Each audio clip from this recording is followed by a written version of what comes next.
Subscribe to our channel by clicking the subscribe button. Click the bell button and enjoy the latest uploads. السلام علیکم. آج صحیح بخاری کی حدیث 3224. اس میں حضرت عائشہ رضی اللہ تعالیٰ عنہ نے فرمایا میں نے نبی کریم صلی اللہ علیہ وسلم کے لیے ایک تکیہ بھرا جس پر تصویریں بنی ہوئی تھیں.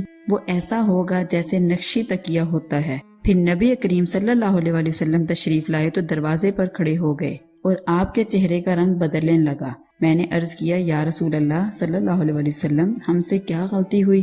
نبی کریم صلی اللہ علیہ وسلم نے فرمایا کہ یہ تکیہ کیسا ہے؟ میں نے عرض کیا یہ تو میں نے آپ کے لیے بنایا ہے تاکہ آپ اس پر ٹیک لگا سکیں.